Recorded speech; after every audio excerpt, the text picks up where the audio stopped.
Acts chapter 23, verses 11 through 35.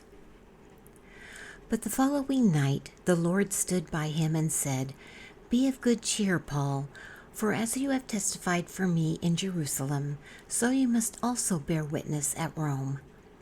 And when it was day, some of the Jews banded together and bound themselves under an oath, saying that they would neither eat nor drink till they had killed Paul. Now there were more than 40 who had formed this conspiracy. They came to the chief priests and elders and said, "We have bound ourselves under a great oath that we will eat nothing until we have killed Paul. Now you therefore, together with the council, suggest to the commander that he be brought down to you tomorrow, as though you were going to make further inquiries concerning him. But we are ready to kill him before he comes near." So when Paul's sister's son heard of their ambush, he went and entered the barracks and told Paul. Then Paul called one of the centurions to him and said, "Take this young man to the commander, for he has something to tell him." So he took him and brought him to the commander and said, "Paul the prisoner called me to him and asked me to bring this young man to you. He has something to say to you." Then the commander took him by the hand, went aside, and asked privately, "What is it that you have to tell me?"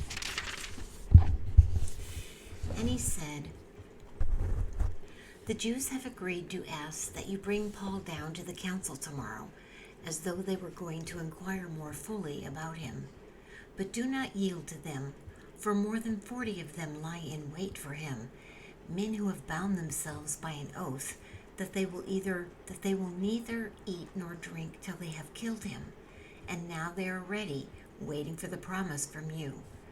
So the commander let the young man depart and commanded him, "Tell no one that you have revealed these things to me."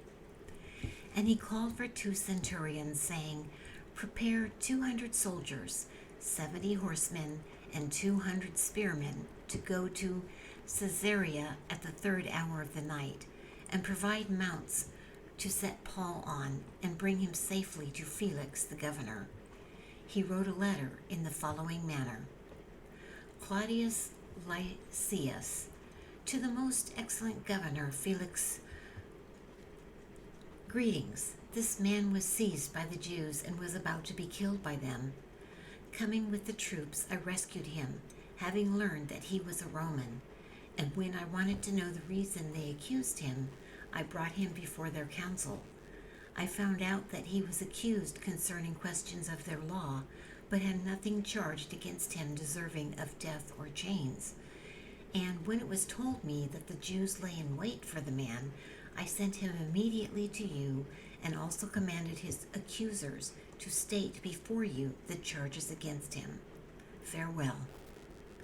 Then the soldiers, as they were commanded, took Paul and brought him by night to Antipatris. The next day they left the horsemen to go on with him and returned to the barracks. When they came to Caesarea and had delivered the letter to the governor, they also presented Paul to him.